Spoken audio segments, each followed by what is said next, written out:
وہ ظلم کی داستانیں ہیں کہ اگر کوئی مورخ لکھے گا تو میں کہتا ہوں پتھر دل بھی رو پڑے گا. جب انہوں نے اسٹریٹ فائر کی، اس کے بازو میں گولی لگی، وہ بے ہوش ہو گیا.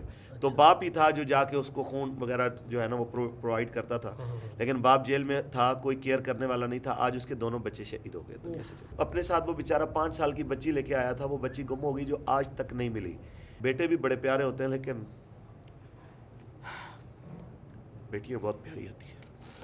نہیں، آپ کے جذبات کو بالکل ہم سمجھ سکتے ہیں، اور جس طرح سے یہاں پر ظلم و زیادتی کی داستان رقم کی گئی پوری دنیا نے دیکھی ہے.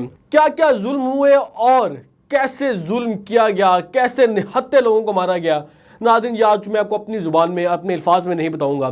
میں نے علامہ فاروق الحسن جو کہ تحریک لبیک کی مرکزی شورا کے رکن ہیں، ان کا انٹرویو کیا ہے. یہ انٹرویو دیتے ہوئے جیسے وہ اپنے جذبات پر قابو نہیں رکھ سکے. ناظرین، وہ منظر میرے لیے تو بہت ہی زیادہ پریشان کن تھا، اور اس نے میری روح کو لرزا کے رکھ دیا تھا. جیسے وہ آنکھوں سے جھلک پڑی ان کی، جیسے وہ رو پڑے.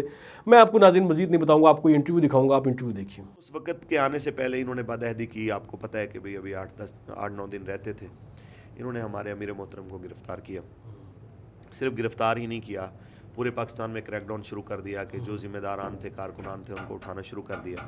تو جو معاہدہ 2 مہینے والا تھا، اس میں باقاعدہ طور پہ یہ مینشن تھا کہ اس عرصے کے دوران دونوں اطراف سے اگر کوئی بھی فریق کوئی ایسی ایکٹیویٹی کرتا ہے جو معاہدے کی روح کے خلاف ہے تو معاہدہ کل عدم تصور کیا جائے گا. تو اس رد عمل میں جب ہم نے دیکھا کہ ان لوگوں نے جتنے ظلم اور زیادتی پہ اترے ہیں، تو یہ فرانس کے سفیر کو نہیں نکالنا چاہتے، نہ قرارداد پیش کرنا چاہتے ہیں. الٹا یہ کہ اپنے ہی ہم وطنوں کے ساتھ کیا ہوا 2 دفعہ کا وعدہ، جس میں ایک دفعہ وزیر اعظم نے توثیق بھی کی جس کی، تو اس کے اوپر بھی یہ کاربن نہیں ہے. تو پھر ہم اس معاہدے کی پاسداری کرانے کی خاطر ہم نکلے. تو جو دھرنے تھے پاکستان میں، تقریباً تمام کمیونٹی نے ہمارے ساتھ ہم آواز ہو کے بیٹھے. وہ ڈاکٹر تھے، وکیل تھے، اسٹوڈنٹ تھے، تاجر تھے، سب ہمارے ساتھ کھڑے ہوئے. لیکن ان میں سے 192 جگہ پہ تشدد ہوا جو گورنمنٹ نے کیا. یعنی 1000 سے زیادہ کے دھرنے تھے جہاں پہ انہوں نے اسٹریٹ فائر مارے، جہاں پہ انہوں نے شیلنگ کی انتہا کر دی، ظلم جبر کی، میں کہتا ہوں ایسی داستانیں رقم کی. آپ کو میں ساتھ والے کمرے میں زخمی ہیں، آپ کو میں اس کے بعد میں لے کے چلوں گا. آپ آج کی جو صرف ڈیولپمنٹ ہوئی ہے نا، جو آج جب ہم بات کر رہے ہیں، رات کو ہمارے ایک ساتھی شہید ہو گئے جن کا ابھی تھوڑی دیر پہلے جنازہ ہم نے پڑھا، جن کا ٹائم جنازے کا 10 بجے تھا. لیکن گورنمنٹ میں اتنا ان کے گھر والوں کو فورس کیا، اتنا ان کو دھمکی دی کہ وہ 10 بجے تک ان کو یہاں پہ رکنے بھی نہیں دیا. اور ہم نے یعنی ان کو اس حد تک انہوں نے فورس کیا، وہ یہ چاہتے تھے کہ یہاں پہ کوئی ہنگامہ ہو اور ان کے ورثاء کہیں کہ ہم نے جنازہ لے جانا ہے، اور یہ کہیں نہیں جی جناب 10 بجے کا ٹائم ہے. ہم ویڈیو بنائیں کہ یہ لاشوں پہ سیاست کر رہے ہیں. تو ہم نے پہلے بھی ایسا نہیں کیا کہ اللہ معاف کرے کہ ہم نے لاشوں کو شیلڈ یا شیلٹر کے طور پہ استعمال کیا ہو. ہم نے کہا بسم اللہ جنازہ پڑھائیں اور آپ تشریف لے جائیں. شہید نے قربانی دی ہے، رسول اللہ کی ناموس کے لیے ہم ان کو سلام پیش کرتے ہیں. لیکن آپ یہاں سے اندازہ لگائیں کہ اس شہید کی شہادت ہوئی کیسے ہے کہ ان کو پکڑ کے لے گئے. وہ شوگر پیشنٹ تھے، ان کا بھائی گیا ہے کہ یار مجھے رکھ لو اس کی جگہ پہ، آپ ان کو چھوڑ دو کہ میرا بھائی بیمار ہے. انہوں نے اس کے بھائی کو بھی بٹھا لیا، پھر اس کو انسولین بھی نہیں دی. اس حالت میں شوگر پیشنٹ، انسولین بھی نہیں ملی، وہ تڑپ کے جناب وہ دنیا سے رخصت ہو گیا. ایک یہ ہوا ہے. آج ہی کے دن ایک اسیر ناموس رسالت اڈیالہ جیل کے اندر ہے جس کے 2 بچوں کو تھیلیسیمیا تھا. تو باپ ہی تھا جو جا کے اس کو خون وغیرہ جو ہے نا وہ پرووائڈ کرتا تھا، لیکن باپ جیل میں تھا، کوئی کیئر کرنے والا نہیں تھا. آج اس کے دونوں بچے شہید ہو گئے دنیا سے. یہاں پہ آپ کو کمرے میں لے کے چلوں گا. ایک بچہ ہے جس کی آنکھ ضائع ہو گئی ہے. یہاں پہ 2 بچے ایسے ہیں جن کی ٹانگیں ضائع ہو چکی ہیں. یعنی یہ وہ ظلم کی داستانیں ہیں کہ اگر کوئی مورخ لکھے گا تو میں کہتا ہوں پتھر دل بھی رو پڑے گا اس کو سنتے ہوئے. یہاں پہ ایک ایسا ساتھی ہمارا آیا جب انہوں نے اسٹریٹ فائر کی، اس کے بازو میں گولی لگی، وہ بے ہوش ہو گیا بلیڈنگ ہونے کی وجہ سے. اپنے ساتھ وہ بیچارہ 5 سال کی بچی لے کے آیا تھا، وہ بچی گم ہو گئی جو آج تک نہیں ملی. میں کہتا ہوں جو بچے ہوتے ہیں نا، بیٹے بھی بڑے پیارے ہوتے ہیں لیکن بیٹیاں بہت پیاری ہوتی ہیں. نہیں، آپ کے جذبات کو بالکل ہم سمجھ سکتے ہیں، اور جس طرح سے یہاں پر ظلم و زیادتی کی داستان رقم کی گئی پوری دنیا نے دیکھی ہے. میں آگے تھوڑا سا چلنا چاہوں گا. میں بس آگے آپ کو اسی جانب لے کے آ رہا ہوں. جب انہوں نے اتنے ظلم کیے، ستم کیے، جبر کیے، اس کے بعد کیا ہوتا ہے کہ پھر جب مسجد رحمت للعالمین حملہ ہوتا ہے تو پوری دنیا جب سوشل میڈیا کے ذریعے اس کو دیکھتی ہے اور لاشوں کے ڈھیر دیکھتی ہے، یہاں پہ زخمی مسجد بھری ہوتی ہے ان سے، تو ان کی جب میں کہتا ہوں کہ ذلت ہوتی ہے تو پھر یہ ہمارے ساتھ پھر دوبارہ آتے ہیں کہ معذرت چاہتے ہیں، جی ہم جی معافی چاہتے ہیں، یہ جو کچھ ہوا بعد انتظامی پہ ہم اللہ رسول کے حضور بھی معافی مانگتے ہیں آپ سے بھی، آپ ہمارے ساتھ معاہدہ کریں. معاہدہ وہی جو آپ کے سامنے پڑھا گیا. کچھ معاہدے ہمیشہ آپ کو پتہ ہے کہ بھئی جو کاغذ پہ 4 سطریں لکھی ہوتی ہیں، ایسا نہیں ہوتا. کسی بھی معاہدے کے کچھ مضمرات ہوتے ہیں جو کاغذ پہ لکھا ہوتا ہے، اس سے زیادہ وہ ہوتا ہے جو کاغذ کے علاوہ ہوتا ہے. ناظرین، آپ نے یہ انٹرویو دیکھا ہے. اس انٹرویو کو دیکھنے کے بعد آپ کی حالت یقیناً بہت ہی زیادہ پریشان کن ہو چکی ہوگی، لیکن جب میں نے اس کو ریکارڈ کیا تھا تو میں بھی اپنے جذبات پہ قابو نہیں رکھ سکا تھا اور میری بھی آنکھیں جھلک آئی تھیں. ناظرین، اس انٹرویو کے بعد میں نے اس علاقے کو، اس جگہ کو وزٹ کیا جہاں پر وہ زخمی پڑے ہوئے تھے، جس کا مجھے علامہ صاحب نے کہا تھا کہ آپ کو انٹرویو کے بعد دکھائیں گے.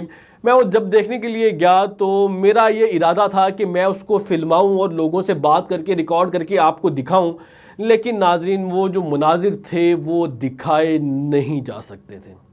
وہ مناظر جو تھے وہ رلا دینے والے تھے، وہ واقعی دل دہلا دینے والے تھے.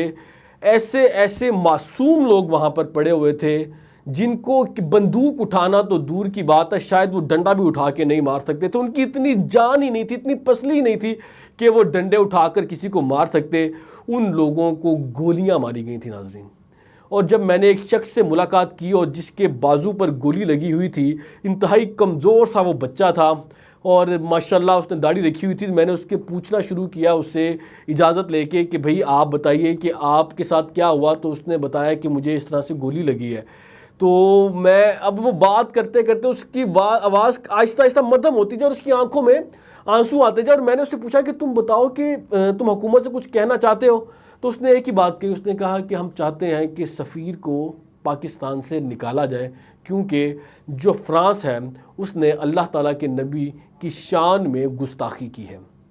ناظرین، یہ اس بچے کے الفاظ تھے. اور جب میں نے اس کے علاوہ دوسرے جو لوگ تھے، ایک شخص تھا جس کی آنکھ نہیں تھی، مطلب کہ اس کی یہ والی آنکھ جو تھی اس پر ڈائریکٹ جو تھا وہ کارتوس لگا تھا کہ، اور اس کی وہ آنکھ جو تھی وہ ضائع ہو گئی تھی، یعنی کہ جو شل لگا تھا وہ اس کی آنکھ میں، اس کی آنکھ جو ہے وہ ضائع ہو گئی.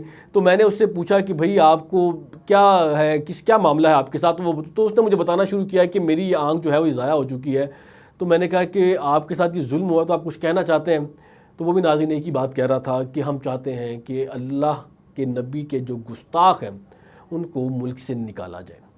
میں جب وہاں پر ایک میڈیسن والے سیکشنز میں گیا تو وہاں پر بھی مریض لیٹے ہوئے تھے. ان کو اب کسی کو وہ ایمبولینس میں ڈال کر ہاسپٹل لے کے جا رہے تھے اور کسی کو ایمبولینس سے نکال کر اس یہ چھوٹی جگہ جو مسجد کے اندر ایک ہاسپٹل تھا بنایا وہ اس میں لا کے رکھ رہے تھے. اس سارے پروسیس کے اندر ناظرین جب میں نے اس صورتحال کو دیکھا تو میں یہ سوچنے پر مجبور ہو گیا کہ کیا یہ لوگ کافر تھے؟ کیا ان لوگوں پر جو ظلم کیا گیا ہے یہ کفار اور مسلمانوں کی جنگ تھی؟ کیا اتنا ہی ضروری ہو گیا تھا کہ ان لوگوں کو سیدھی گولیاں مار دی جائیں؟ ناظرین، جس کے گھر میں ماتم ہو جاتا ہے، جس کے گھر میں ایک شخص مر جاتا ہے، ایک شخص کی آنکھ ضائع ہو جاتی ہے، بازو ٹوٹ جاتا ہے، ٹانگ ٹوٹ جاتی ہے، زندگی بھر کے لیے معذور ہو جاتا ہے. آپ اس کے گھر کے خاندان والوں سے پوچھ کے دیکھیں، اس کی ماں سے، اس کی بہن سے، اس کے باپ سے، اس کے بھائیوں سے پوچھ کے دیکھیں، کہ اس کی بیوی اور اس کے بچوں سے پوچھ کے دیکھیں کہ اس کے اوپر کیا بیتی ہے. وہ کس طرح محتاج ہو گیا ساری زندگی کے لیے. لیکن آپ نے گولیاں چلاتے وقت ایک دفعہ بھی نہیں سوچا کہ ریاست مدینہ کے اندر اللہ کے نبی کا نام لینے والوں کے اوپر آپ اس طرح سے گولیاں چلائیں گے، آپ انہیں اس طرح سے قتل کریں گے، آپ انہیں اس طرح سے تشدد کا نشانہ بنائیں گے کہ جیسے وہ کافر ہوں. اور جس طرح سے علامہ فاروق الحسن صاحب اس پوری بات کو کرتے ہوئے اپنے جذبات پہ قابو نہیں رکھ پائے، اتنے زیادہ مضبوط اعصاب کے مالک انسان کی آنکھوں سے اگر آنسو جھلک جائیں اور وہ انٹرویو کے اندر اپنے جذبات پر قابو نہ رکھ سکیں تو ناظرین آپ خود اندازہ لگا سکتے ہیں کہ وہ ظلم کیا ظلم ہوگا. اس ظلم کو جس نے دیکھا ہوگا اس کی روح کانپ اٹھی ہوگی۔